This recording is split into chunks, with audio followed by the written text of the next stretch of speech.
Salve, nação de Israel! Salve, amantes do futebol! Estamos de volta. É isso aí, estamos de volta. Aquela ladainha lá do YouTube. Se você ainda não é inscrito, se inscreva no canal. Compartilhe o nosso conteúdo aí para o seu amigo corintiano para ele se descabelar de inveja, que o Palmeiras está mais do que nunca isolado. Eu queria falar uma coisa. Neymar, quem sabe um dia a gente não faz uma partidinha de Pokémonzinho. De pôquer eu não manjo muito, mas um Pokémonzinho ali. Me aguardo com o meu Charizard EX. Pode continuar. Como já é habitué, vamos explicar essa pequena introdução. Nação de Israel. Por quê? Porque o povo de Israel foi perseguido. Foi perseguido pelos flamenguistas egípcios.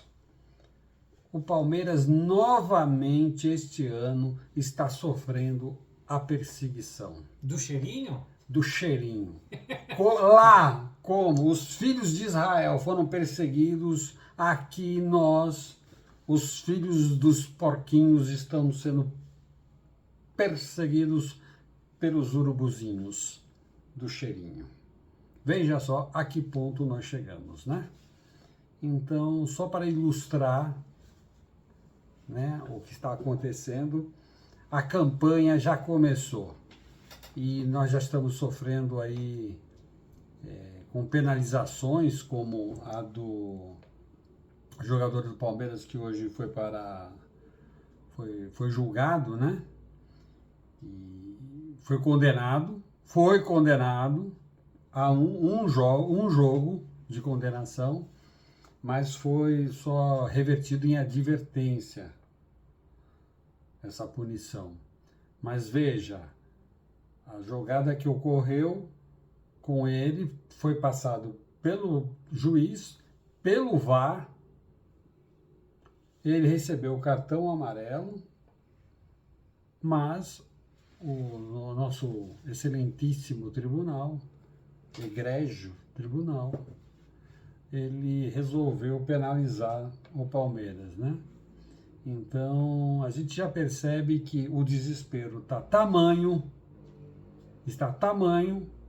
que daí começa essa campanha sórdida, como aconteceu o ano passado, de ficar fazendo esse discurso que o Palmeiras ele é privilegiado, ele é protegido, é nota oficial para cá, de um time é nota oficial para lá do outro time, né? Eles ficam enlouquecidos que tem um time aí que está na frente e está mantendo, e está jogando bem, e está ganhando na bola. Então, o nosso principal adversário no momento, que é o Cheirinho, ele não está conseguindo nem se manter, e o que sobrou para ele foi isso daí. Ele se intromete nos jogos que não tem nada a ver com eles, né? No desespero de tentar, de alguma forma, fazer com que o Palmeiras perca alguns pontos, né? É claro que tudo isso é uma armação, como foi feita o ano passado, para que, de certa forma... descredibilizar o campeonato. E de certa forma, pressionar os juízes, né? Das partidas futuras, aí para tentar, de alguma forma, na hora de analisar, não ser tão imparcial, porque na cabeça deles, se é que alguém pode entender o tamanho da estupidez humana, eles entendem que o Palmeiras é privilegiado quando o VAR corrige aquilo que o campo marcou. Quer dizer, o VAR não presta, mas o juiz que marcou e foi corrigido, esse presta. Quer dizer, o juiz estava certo. O VAR que consegue olhar várias vezes na câmera e observa que houve o erro, não, esse aí está protegendo o Palmeiras. Não é o juiz de campo que estava prejudicando o Palmeiras. 75 metros de distância com 42 caras na frente, mas realmente... É um negócio assim, é lamentável, né, mano? É lamentável as artimanhas aqui. O Brasil faz tudo para dar errado. Na verdade, né? você descredibilizar o campeonato aí acaba ajudando para você não ter que se responsabilizar pela sua performance, né? Você acaba sempre botando a culpa na arbitragem e a sua performance mesmo fica meio que escondida. Né? Pro Palmeiras é fácil ganhar, porque os árbitros ajudam tudo o Palmeiras, né, mano? É fácil. É claro que os caras não vão conseguir nunca ganhar. Como é que os caras vão ganhar? Não consegue. Quem que consegue ganhar desse jeito? Se tem um time que ele é favorecido. É um negócio inacreditável, mano. É inacreditável. Eu achei tão engraçado que daí o Flamengo colocou nota oficial, né? Não tinha nada a ver com o assunto, botou nota oficial lá, reclamando tal, do resultado do jogo lá com Vitória, e não sei o quê. Aí o presidente do Vitória também fez nota oficial, reclamando também. Mas reclamando também do Flamengo, que quando jogou com o Flamengo, sofreu o mesmo problema. O jogador do Vitória também tomou a cotovelada e não deu nada para o jogador do Flamengo. Mas, agora com o jogador do Palmeiras, do nada ele foi chamado lá para ser julgado. E é tão interessante que a decisão lá foi uma coisa... Um dos excelentíssimos lá disse o seguinte, falou assim, olha, aqui não dá nem para penalizar muito o jogador, porque se eu tiver que penalizar o jogador, eu tenho que penalizar o árbitro e os árbitros do VAR. Porque se ele errou, os árbitros também erraram, e eles não estão aqui na contenda aqui, não foram trazidos à baila aqui para também analisar esse erro, que foi um erro conjunto. Porque se era uma coisa que era para ser decidido, era para ser decidido lá no campo, lá, resolvido. E foi decidido. O árbitro entendeu que era cartão amarelo e o VAR entendeu que era cartão amarelo, nem chamou para verificar. Eu acho que, na verdade, o de campo ele sempre tem que ter menos responsabilidade do que o próprio VAR, né? Porque durante o lance da partida é muito rápida a decisão e muitas vezes o posicionamento do árbitro é muito mais difícil de você ter um diagnóstico do que o VAR, que tem várias câmeras, né? Repete o lance de várias vezes, de vários ângulos, né? Então, às vezes, do camarada que está no campo, às vezes pela posição ali do campo de visão dele, é até compreensível alguns erros, né? Mas eu acho que do VAR, às vezes, que pesa. Mas isso daí, na verdade, não é nenhuma questão de erros, mano. Vamos combinar, vamos falar a verdade. Isso aí ficou uma coisa, foi uma análise aonde que poderia ser o vermelho. Poderia expulsar, e poderia não expulsar. Ficou muito ali, entendeu? Agora, caramba, velho.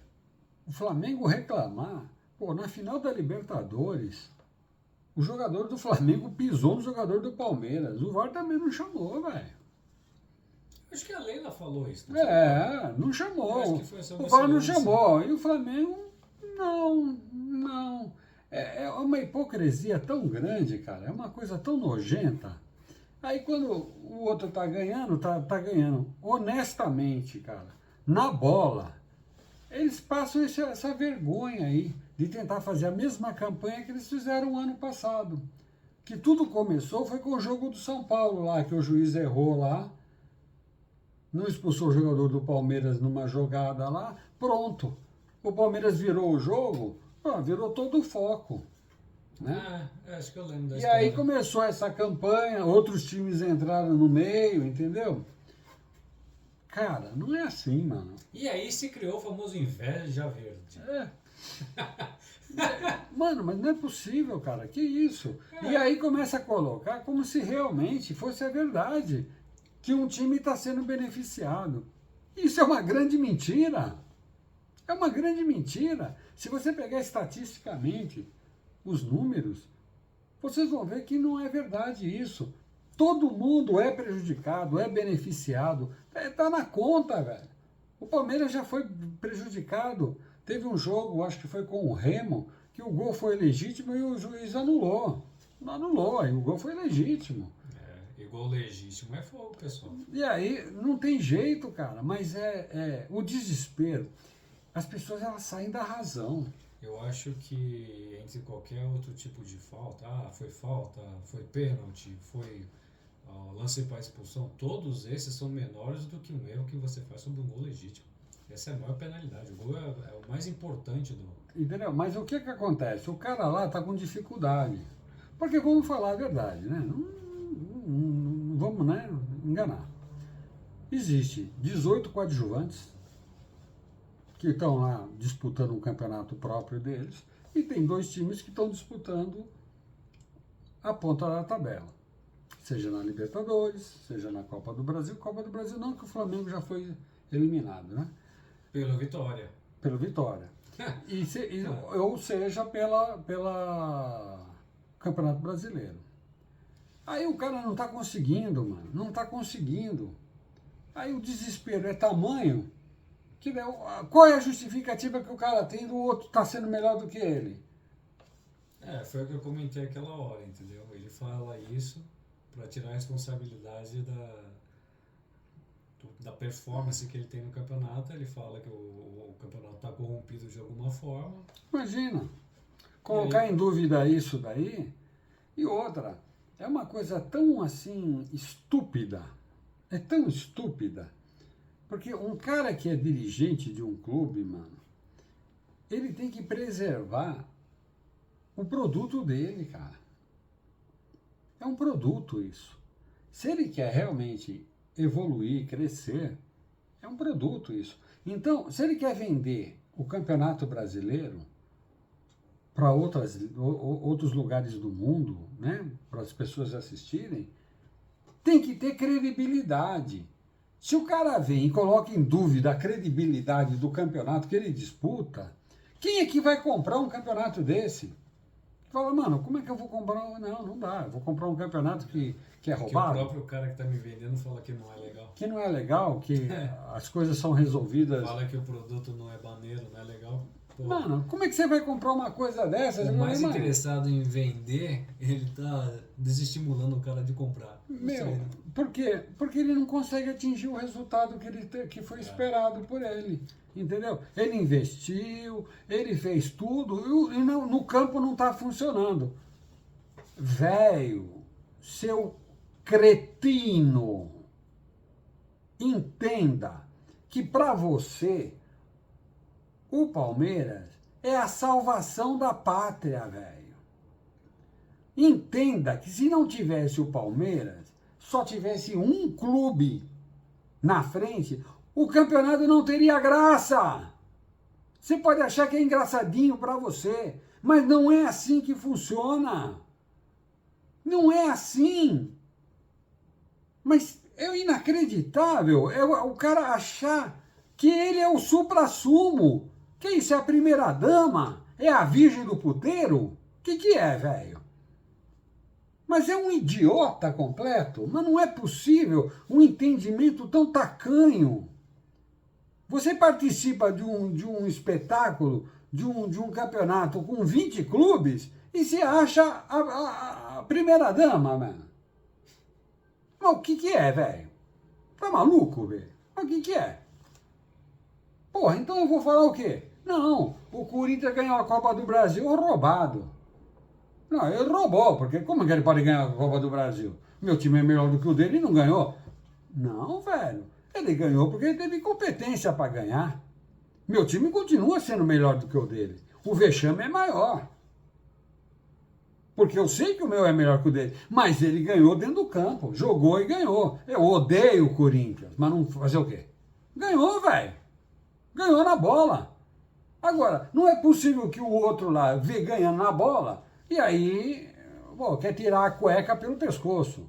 Não, tio. Menos. Não é assim.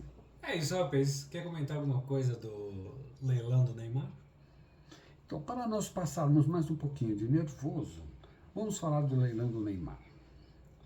Primeira coisa, o leilão do Neymar, é importante que se diga o seguinte: ele tem uma entidade, uma ONG dele lá, que com o nome dele mesmo. É o Instituto Neymar, né? Instituto Neymar, que ajuda crianças carentes em toda aquela região ali da Baixada Santista. Esse leilão que ele fez agora, os itens pessoais, ele colocou esses itens para serem leiloados e houve um retorno muito positivo.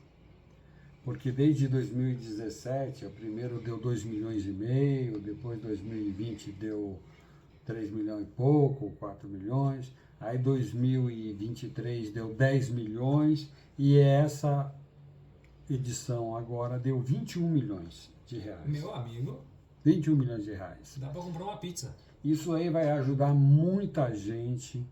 É um ato muito nobre.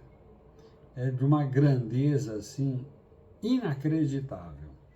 Eu percebo que na mídia, a nossa mídia, que gosta de defecar pela boca, entendeu? Que eles precisam falar no microfone e usar um papel higiênico para... Né, o guardanapo deles é um papel higiênico. Em momento nenhum, ninguém falou sobre isso. Não se perdeu um minuto para falar do ato em si. A maneira como ele está beneficiando tantas pessoas, como é bonito o exemplo. Como é maravilhoso. Como antes todos fizessem isso, todos que pudessem, que fizessem isso, que têm condição, e muitos têm condição. O Rafael Veiga tem um também, tá? Então, exatamente. Mas ao invés de falar disso, a preocupação qual era? Queria ter que pegar um avião e ir direto lá do leilão, lá para Bahia, lá, para fazer o jogo, acho que é Bahia. Remo, né? Remo. Né? Remo. Ia lá direto lá para fazer o jogo. E como é que pode? Onde já se viu? Rapaz, o pessoal pode até argumentar, mas o que o leilão tem a ver com futebol propriamente? Não tem. Mas o que esses caras pegam no pé desse menino aí, por qualquer outra coisa que ele faz, que não tem nada a ver com futebol... Da vida pessoal do cara, mano. E quando chega num exemplo desse, parece que a galera fica muda, né? Muda não. Eles continuam criticando o cara, porque o cara deve que pegar... O Santos está de joelhos, onde já se viu. Deixar que a equipe foi na frente e ele foi depois. Onde já se viu isso? Ele nem vai jogar, vai ser reserva. Ele vai ser não sei o quê. Ele deu uma entrevista e falou, mano, vocês estão ficando maluco, velho. Mas vocês estão ficando doido. Ele desistiu e falou, mas ele desistiu da seleção brasileira, eu não tô sabendo. Eu falei, mano, mas saiu tudo aqui. Perguntou para ele falou assim, mano, eu já falei tudo aqui do leilão. Foi dado uma folha. Uma jornalista lá, aquelas, né? Aquela da turma. Não tô nem sabendo, não, você não tá sabendo, uma jornalista desinformada. Veja que coisa maravilhosa. Como que é? Você vai jogar, você vai... Mano, mas... Que loucura é essa, mano? A pessoa vai lá para ver o negócio do leilão, mas não, a ideia é sempre pegar no pé do cara. É sempre perseguir ele. Descredibilizar qualquer coisa que ele faça. É uma loucura completa. É que nem faziam com a Leila. Teve uma época aí que a mulherada começou a pegar no pé e meteu o cacete. É a turminha, né? Meteu o cacete. Aí um dia ela falou assim, agora eu vou fazer uma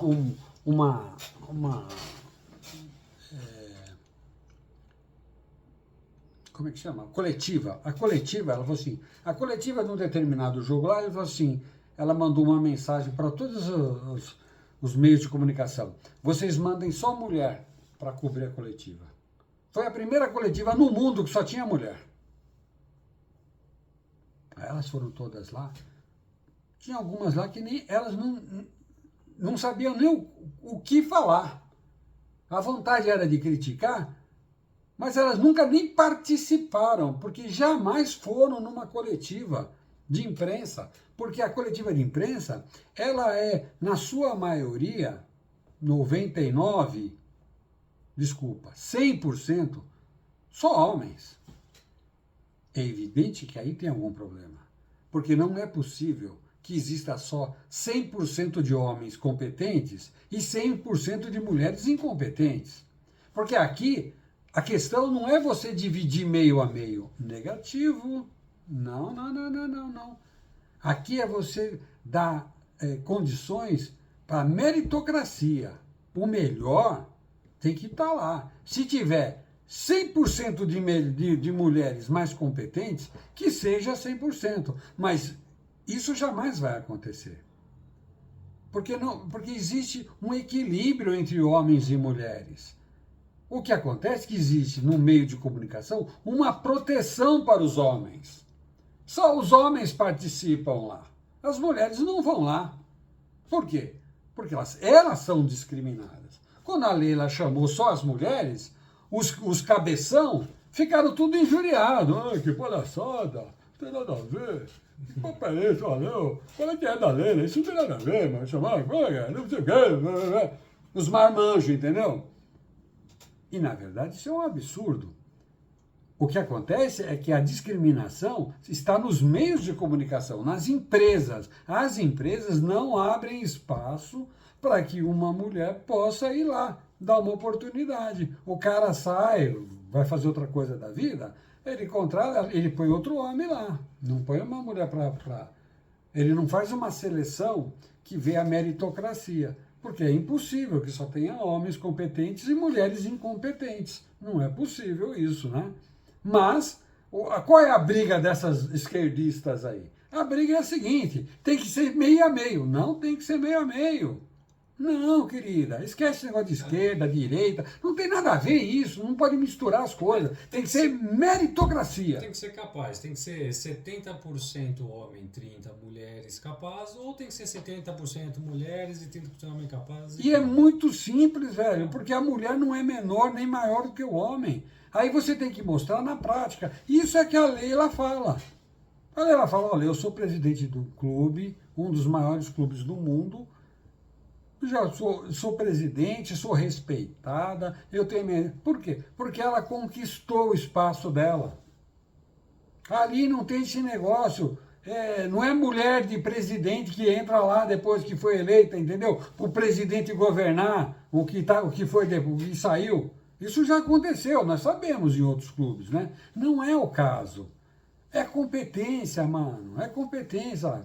Então, é triste, né? Ver essa perseguição que as pessoas fazem em cima do Neymar. Fazem em cima dele, fazem em cima da Leila, injustificáveis. É uma coisa tão... Meu, é tão covarde, cara. Eles são tão covardes. E fazem também... Eu vi uns caras fazendo desdenho. Aquela turminha lá, né? Os mais veteranos, fazendo desdenho. Será que eu não posso arrematar alguma coisa para eu não ter que levar? Eu vou arrematar para não ter que levar. Eu não quero. Eu não quero levar aí,